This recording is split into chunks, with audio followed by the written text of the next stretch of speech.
Hey guys, happy Thursday to everybody. I wanted to come on and answer a question to the best of my knowledge, as well as share little Lola's outfit that she's wearing. She looks really, really cute. I just realized, do you ever button up a sweater and you realize your buttons are off? I have like a cardigan on because it's beautiful here, but inside my house it's a little chilly because we have the air conditioning on. So anyways, it is gorgeous here. It's gonna be like mid to high 80s today. It's already quite warm outside. So I decided to change Lola last night and put her in this really pretty romper and onesie, and just I've got her in my it's called the Bloom seat. It's the Bloom high chair. It could be this. It's this one I purchased. You can get the high chair attachment, I believe, to it, but I bought just the chair itself. And I just laid a blanket across it because I wanted the color, because I have a wool insert, and it's kind of like that kind of yellowy off-white color that doesn't always go great with things as a background. So I tend to cover it with different blankets depending on what I have the babies in. But for the first time, I've put Lola in this Bloom chair, Bloom seat, whatever you want to call it. And she just looks really sweet in it. It's got multiple positions where you can like recline it. It's in the reclined young baby position, and you can sit it all the way up as you know your baby gets bigger. And there's an attachment that with a bar that goes across for older babies when they're in a seated fully upright position. So it's a really fun chair. I've shared it before. I don't know if people have seen it, or if you're newer to my channel, you might not have seen it. But yeah, it's a great prop. They're not cheap. They're actually quite expensive. It was a bit of a splurge when I bought it a few years ago. But I get good use out of all of my, baby furniture. People wonder if it's worth spending the money on, accessories and furniture for our dolls, and it really is up to you to determine that. I find that, everything that I've purchased, it's on the high end. Yes, I spend more money on it. And it's been fine because I budget for it, and then I get years worth of use out of these items. So I find that it's very worth the investment. However, there are much more affordable choices that probably most collectors will purchase to put in their, doll space or nursery if you have one. But yeah, they're fun. Props are a lot of fun, and baby furniture, finding special pretty baby furniture is also very fun for me. So I thoroughly enjoy it, and I've gotten good use out of this little chair. Actually, it's a large chair, but anyways, Lola looks precious in this outfit. I want to say, I'm trying to think of where that romper is from. It's old. You're not going to find it. It's not new by any means. So if I can remember where it's from, I'll put it in the description below. But the collared onesie is from Jacquerie. It's just a basic white collared onesie. So it's really pretty, but she looks sweet. So anyways, now that I've rambled for forever, I want to answer a question. And someone had asked this question is, does silicone harden over time? It's a great question. It's a fantastic question, actually. And why am I not showing Monroe? I don't know. I just wanted to show Lola because she looks so cute, and I've just recently changed her. So from my knowledge, and I'm not an expert, by no means am I a silicone expert. I'm not an artist, so I don't produce them. But from what I've read from Smooth On, which is the most common, it's not the only brand of silicone that artists use. I know that for a fact, but it is the one that is most widely used. And I know it's the one that Claire Taylor uses, which is important because that's who Monroe is made by. So from the research I've done on it, and looked into it, because I really didn't know the answer to this question, so I started doing a bit of research and have found, thankfully, thankfully, to the best of my knowledge, no, silicone, if it's smooth on silicone, which they do like different blends. So it also depends on, there are so many factors. It's like the best answer for certain things is it depends. It depends on how the artist mixed the silicone. It depends on any additives they've used and all of that. So there are variables that could, maybe alter the answer to this question, but to the best of my knowledge, based on what the Smooth On company has stated about their silicone product, if mixed properly, if done the right way, no, it shouldn't harden over time as the silicone ages. However, do we really know the longevity? And I've talked about this. Do we really know the longevity of the length of, like, the shelf life of silicone in general? I talked about this previously in another video a long time ago, I think. We don't know the true shelf life of our silicone dolls. Just like we don't really know, like, vinyl has been around a lot longer, so we know kind of typically how vinyl wears, but we never, the big, ifs and, the variables that could change and modify like typical standard shelf life of like vinyl and or silicone is what we do with it, what we expose it to, the things we, that come in contact with, those mediums. We really just don't know, because it can vary due to how we treat our dolls. Are they exposed to sunlight? Are they exposed to other chemicals? What paints were used? Were they the proper paints? Were they cured properly? Like, all these things I think are factors that could, definitely affect the shelf life of our collectible items. And this is one of those that, because I'm very OCD, because I worry a lot, it's just the nature of who I am as a collector, and always have been, is that I do worry about long-term effects of keeping a doll really, really long time and not changing it up and getting a new doll each time one comes out. Because what happens if, the doll starts to break down over time? What happens, when, I've had maybe Monroe for 10 years and suddenly something seems to happen to the silicone, it doesn't hold up, or we start seeing it breaking down essentially. Those thoughts enter my mind, but then I have to be logical and I have to use common sense and apply that here and look at the actual research and information that the company of that said product puts out. Now, the important thing to keep in mind, though, is, one, when you have, especially this could be silicone or vinyl, but I don't know where all vinyl comes from. They come from different factories. They come from different, countries. So I know less about vinyl, but I know it's more hardy, and I know it lasts the test. It stands the test of time a little bit, I think, longer. In my mind, it makes sense that vinyl might last longer, but that's not necessarily the truth either. But in terms of silicone, I know 100% what was used to make and create Claire Taylor's dolls. The same cannot be said for all other artists that I have received dolls from. And I have received mixtures of dolls from different artists that have not stood the test of time, and they had to alter them, early in the silicone doll making process. Live and learn by mistake, I guess, trial and error. But it is also why, for me, and this is just one collector's opinion, it is worth the investment of what I've spent and have invested in Monroe, because I know the exact product that Claire uses. Do I know the exact mixture? No. Do I know what additive she's put in? No. It's a secret sauce, if you will.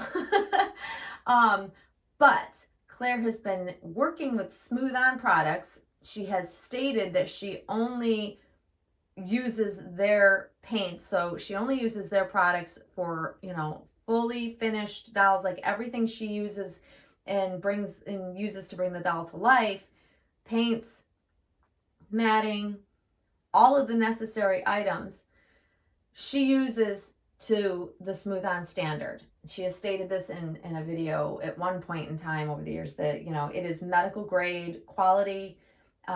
She uses only the correct paints and matting products from Smooth On. So it is a trusted method that has worked for her for many, many, many years. And from day one, when she started making her silicone dolls back in platinum silicone, dragon skin, the harder, firmer silicone, her dolls are still faring very well with collectors that have had her very early work in silicone.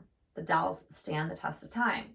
So that to me speaks volumes. It makes me feel a little bit better, because ultimately we don't know the shelf life. We don't know if, you know, 30-year mark, 20-year mark, 10-year mark. I mean, no, her dolls have been around for longer than 10 years. So we know it makes that.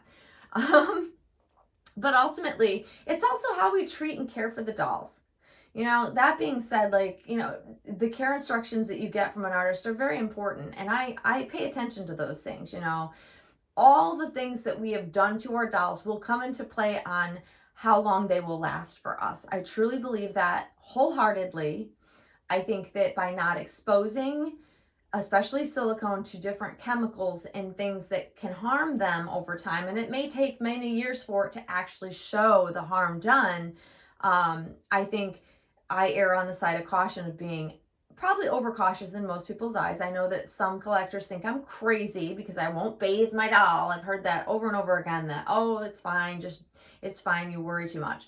Nope. For me, I feel that what we expose, whether it's soaps, lotions, powders that are not specific silicone matting powders meant for dolls, anything that has chemicals, perfumes. People spray their dolls with perfumes. I'll never understand that. They use silicone wafers as well.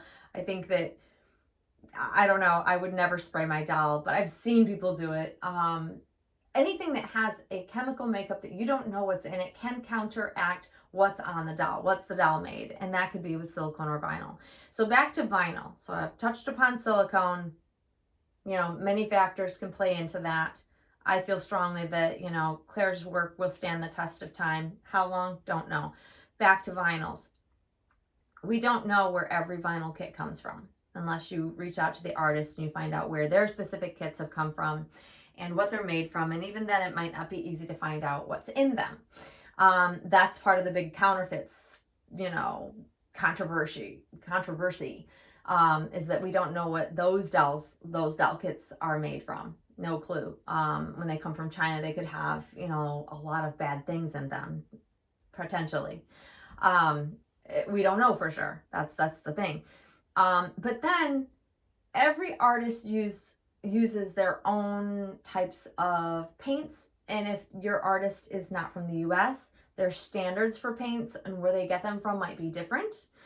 So how do we know how long a vinyl reborn will last? Well, I can tell you that there used to be, way back in the early days of vinyl, when people were figuring out the best ways to bring them to life, to make them look realistic, they would do like a purple wash on the insides of the dolls. And that eventually led to a lot of vinyl dolls, it bleeding through, and the vinyl started to turn colors. It was very bizarre. People were complaining that they had dolls only a couple of years old that were having, suddenly they looked like they were, you know, turning purple or blue, and it was bleeding through to the surface. And we also saw that there are instances where vinyl has broken down when exposed to certain things, such as, I'm trying to remember, like, you know, touching like vinyl and silicone, don't do it. Vinyl and, you know, porcelain dolls, don't do it. Vinyl and one-of-a-kind, you know, clay sculpts. Commingling like different mediums can cause harm to one of them. We've seen it done over time. I've seen how disposable diapers have turned vinyl black color, green color, bluish green, bluish purpley color. I've seen so many different things happen to our dolls over the years. It's convinced me that, one, what was the vinyl made of? Vinyl not keeping its shape, that in its form, that's happened in previous years. I think they worked the kinks out of that. Like, weird things happen and we don't know sometimes what causes it. So it could be the paints used, it could be the sealing or the sealer used, or there are so many things. And no, we don't bathe them, but I have also seen people, squirt like, scents on their vinyl reborns. Once again, same thing applies in my head, that the more chemicals that you expose any doll to, vinyl included, we don't know what will react with the type of paints, because we don't know everything that's on the doll. As a collector, we just don't know that information. And I don't think that, artists really know long term either, especially depending on, what the doll was exposed to, especially like sunlight is a big one. Don't do it. But just over time of handling, and, I always wash my hands before I handle my dolls, because I want to make sure I don't have lotion or anything like on them. I'm overly cautious with both my reborns as well as my silicone dolls. I always have been, and I've had really good luck. And so, the idea and the takeaway is that if you want the doll to last a really long time, for as long as you possibly can have it last in as best condition as you can, is you have to use caution. If you're not worried about your investment, or perhaps, if something happens to it, or if something breaks down or whatever, and you're not worried about it because you don't really stress about these things, that's fine too. But just know that the more the doll's exposed to, the more things can go wrong with it. And for me, it's just super important that, I look at these and view these dolls as a work of art. So it's very important to me to maintain their integrity, to keep them as perfect as I can still while enjoying them. So yes, of course, I handle my dolls. I change their clothes. I brush their hair. I do all these things with them. But it's very limited to less is more in the back of my mind always. That's what always kind of my brain leads with when I'm handling my dolls, which is why I've slowed down the number of times I will change Monroe, because I want to keep her intact. But it was a great question. Overall, I think that the answer should be no. It does not get harder over time. I know that Monroe has not felt any more firm than she did the day I got her. And from what I can tell, no. If the doll's been made right, and it's been made with quality products, and you follow the product's instructions and guidelines to make sure you're making a good solid product, I think that that's key. But unfortunately, we never know what experimentation is happening behind the scenes with artists creating, new silicone dolls, because they're always changing, what they're doing. I know Claire has changed up what she's done over the years. But luckily, I haven't seen any signs of anything happening to Monroe's silicone. It's not gotten weaker. She doesn't have weird, splits or tears suddenly appearing, and I still handle her quite a bit. I pick her up and hold her a lot. I still change her, just not quite as frequently, but I haven't seen the matting come off. Like, I haven't seen any signs of anything happening to the silicone as of yet. And she is officially 4 years old now. She just turned 4 years old. So those are important things to kind of take in and factor, which I've had her almost all of those 4 years, minus a couple of weeks that her very first mommy had her. And I know her previous mommy never exposed her to anything, but I also, for the length of time I have had her, have never exposed her to things that should do damage to her. So I've kind of seen how long lasting so far a very loved silicone doll, a high quality silicone doll, holds up and stands the test of time. And as I keep her longer and longer, I guess we will see. But I'm so pleased to know and see that there's not been any changes in her whatsoever. Thank goodness, because I would be devastated if something were happening with her. I would be literally just devastated. So I think it's a big part of, keeping the shelf life for, super long for our collectible dolls is being very careful when we have them in our possession, and just, being cautious, being mindful of what you're exposing the doll to. And, I think that they'll last for years to come. Now, that's not guaranteed. I'm not an expert. I also can't tell you what every collector does with their dolls, but, if treated carefully, gently, don't overexpose it to things that that will do it harm. And if you don't know what will do a doll harm, look it up. Google is the best thing ever, because you can find out so much information that is so helpful, that'll help guide you as a collector, especially if you're newer to it and you're not sure what you should or shouldn't be doing with a doll. Ask a friend, ask a seasoned collector that has more experience with it, or just Google it. You can find a lot on Google. The internet can be a wonderful thing. It can also be scary, but it can be a wonderful resource to look up information, because dolls have been around long enough now that there's definite good information out there. So anyways, that is the really, I guess it's a long explanation, because it's just not a cut and dry, answer, but hopefully I've done a decent job of answering the question to the best of my capabilities. To the person who asked it, brilliant, brilliant question. Once again, I have the best questions from you guys out there.